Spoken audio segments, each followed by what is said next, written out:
Karena Eleanor Roosevelt pernah bilang bahwa orang rendah itu yang membicarakan orang lain, saya tidak akan membicarakan orang lain.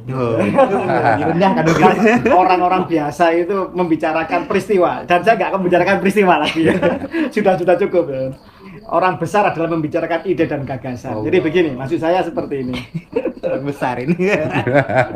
Saya nggak ngomong saya besar. Saya hanya ngikuti Mbak Eleanor Roosevelt. Kena dikit. Jadi yang pertama gini, bahwa benar sekali bahwa kata Al-Mukarram Hadratus Syekh Fuad Riyadi bahwa di era milenial sekarang itu kebenaran adalah milik Tuhan dan netizen. Artinya Vox Populi, Vox Dei. Suara rakyat adalah suara Tuhan. Siapa yang bisa masuk ke dalam akal sehat publik, siapa yang bisa menyentuh nurani mayoritas, maka sebenarnya Tuhan berpihak kepada kebenaran itu, kebenaran versi mayoritas itu. Karena apa? Karena kembali lagi saya katakan bahwa tidak ada yang bisa melawan ilmu pengetahuan dan akal sehat.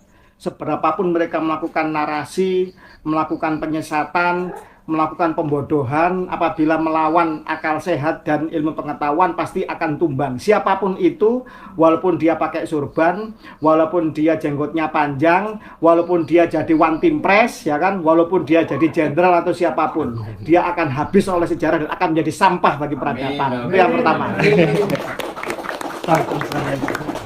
Saya bicara ide dan gagasan ini. Orang besar. Oke, itu yang pertama. Yang kedua, seberapapun mereka akan melakukan penyesatan dan berkelit dari kenyataan yang harus mereka terima, tetapi cepat atau lambat mereka akan rungkat juga. Rungkatnya karena apa? Pertama, tidak mungkin negara ini, negara yang punya falsafah demikian hebat Pancasila, punya semboyan luhur Bhinneka Tunggal Ika, punya komitmen bersama dalam negara kesatuan, ya kan, yang melindungi, yang mengakui, yang memberikan persamaan kepada semua warga bangsanya sebagai masyarakat madani, akan membiarkan kebodohan ini berlanjut terus-menerus. Karena apa? Cepat atau lambat ini akan menjadi bahasan dan akan menjadi suara solidaritas seluruh Sayyid Syarif seluruh dunia, bahwa Ba'alawi yang sampai detik ini tidak pernah bisa menunjukkan isbat dari negara leluhurnya, baik itu Yaman atau Irak, itu pasti akan disikapi oleh para narkoba dunia. Jadi itu. Yang kedua, tes DNA ini adalah suatu keniscayaan yang akan menjadi kewajiban bagi seluruh warga negara di masa-masa yang akan datang. Karena apa? Karena tidak ada suatu pengenalan diri, profiles secara scientific, kecuali adalah kode genetik. Dulu kita menggunakan sidik jari, kemudian berkembang menjadi pengenalan kornea mata, kan begitu ya. Yang terakhir adalah untaian dari 3 miliar DNA yang ada pada setiap sel kita, dan itu menyimpan kode, menyimpan selain juga masalah kesehatan, masalah fisiologi kita, juga terhadap siapa kita, dari mana, dan leluhur kita berasal. Jadi artinya pada masa-masa yang akan datang, kalau toh sekarang bisa berkelit, kita akan diadili oleh seluruh anak cucu kita ketika mereka menerima ilmu pengetahuan dan mereka menyadari bahwa dirinya kok ditipu sama nenek moyangnya. Ba'alawi di masa yang akan datang, seluruh keturunannya pasti akan mendapatkan info genetik, loh kok saya haplogrup G2. Sementara keturunan Nabi di Timur Tengah sana adalah J1A. Jelas secara ilmu genetik sebagai garis paternity, garis paternal, garis lurus laki-laki, artinya itu sangat mudah dibuktikan. Anak biologi semester 4 pun bisa membatalkan nasabah Alawi karena urusannya hanya dengan kromosom Y, dan itu sangat stabil.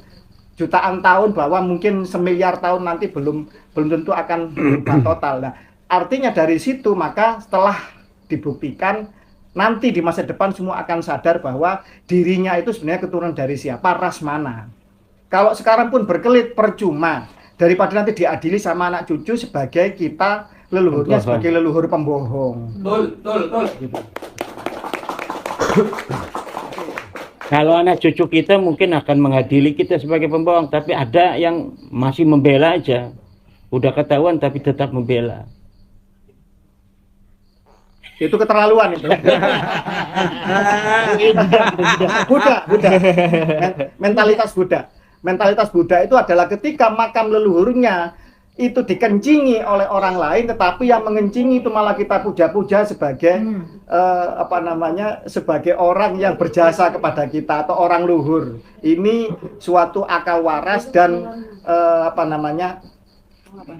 matinya akal yang tidak bisa kita bayangkan. Dan ini hanya bisa dilakukan ketika Ibnu Rusdi mengatakan kejahatan yang paling sempurna adalah kejahatan yang menggunakan agama. Kita diajak untuk seolah-olah bertakwa, untuk seolah-olah kita itu beriman, untuk seolah kita itu beramaliyah soleh, padahal kita di dalam narasi kejahatan dan kebatilan. Nah, ini yang paling berbahaya.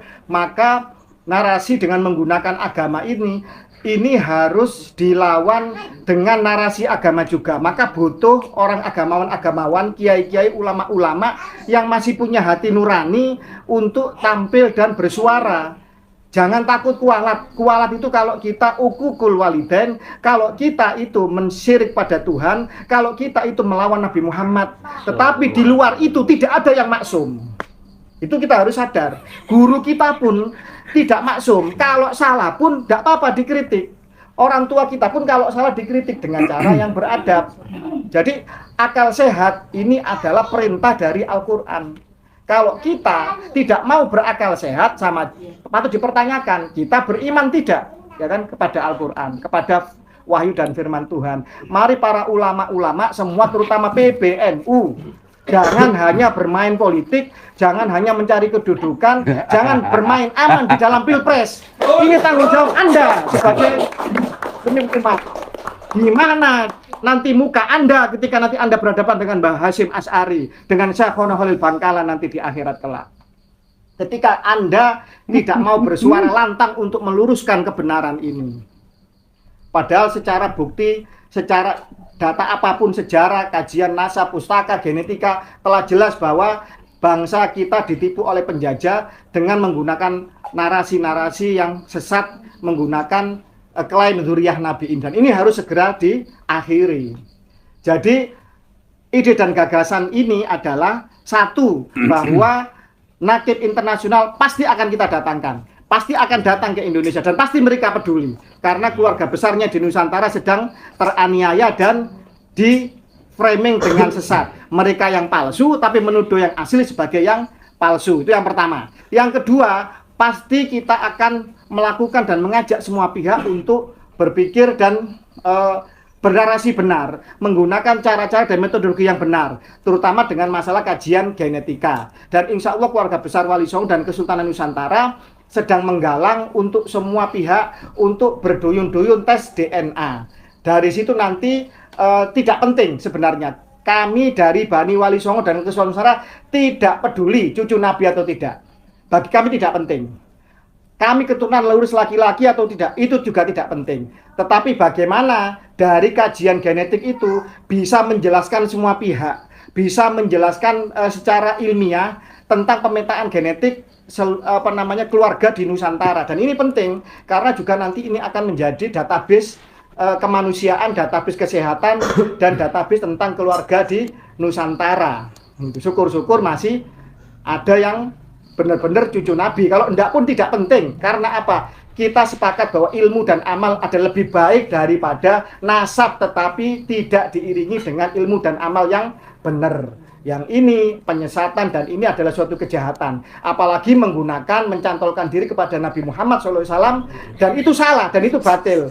Maka laknat Allah dan juga murka Nabi Muhammad pasti akan menimpa kepada mereka yang menggunakan narasi sesat itu. Demikian, wassalamualaikum warahmatullahi wabarakatuh.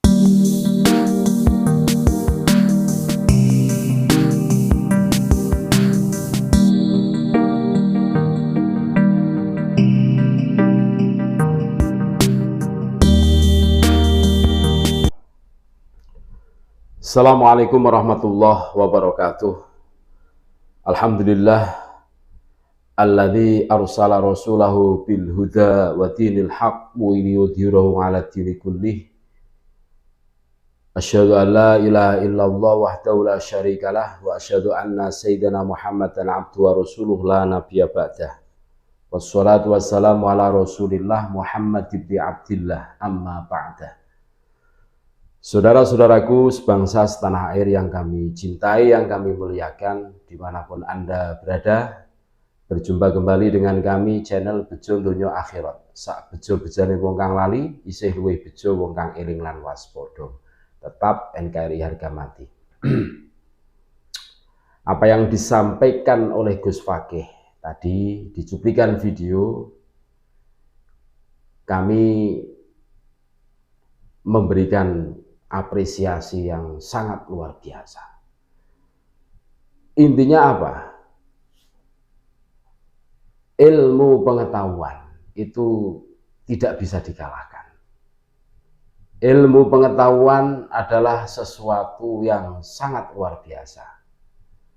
Ilmu pengetahuan adalah peradaban yang harus kita jaga. Karena apa? Manusia adalah al-insanu hayawanun natik. Manusia adalah hewan yang mempunyai akal. Pada saat logika itu bertentangan, maka berarti bertentangan dengan ilmu pengetahuan dan kalah. Tesis Kiai Haji Imaduddin adalah ilmu pengetahuan, dan itu tidak mungkin dilawan. Tidak ada rumusnya pengetahuan kalah dengan kebohongan, pasti menang. Maka apa yang disampaikan oleh Gus Fakih tadi, ilmu pengetahuan dan amal itu harus betul-betul kita prioritaskan, betul-betul harus menjadi laku kita. Ngaji jalan karena berhubungan dengan ilmu pengetahuan, ilmu syariat. Sholawatan jalan, jangan terlalu bersemangat bersolawat, terus ngajinya tidak mau, terus terlalu asik bersolawat, ngajinya tidak pernah. Lah ini loh yang menjadikan kemunduran di dalam peradaban Islam. Makanya kita harus betul-betul menyadari, jangan lupa ngaji, jangan lupa beramal soleh, kan gitu. Karena apa? Kita hidup di dunia, diberi nafas oleh Tuhan. Ini amanah yang harus betul-betul kita jaga, dan amanah Allah Subhanahu wa Ta'ala untuk kita semua, untuk menebarkan kebaikan sebagai bekal kita kelak pada saat kita sowan kehadirat Allah Subhanahu wa Ta'ala. Jadi harus paham dan menyadari, selama ini mereka-mereka yang mengaku cucu Nabi menggiring masanya untuk selalu bersolawatan ria, sehingga mereka lupa kewajiban mencari ilmu, lupa mencari input ilmu yang dimasukkan ke dalam otaknya, terus lupa mendidik supaya berakhlakul karimah, sebagaimana baginda Rasulullah SAW telah memberikan uswatun hasanah kepada kita semua. Terima kasih, tetap NKRI harga mati. Assalamualaikum warahmatullahi wabarakatuh.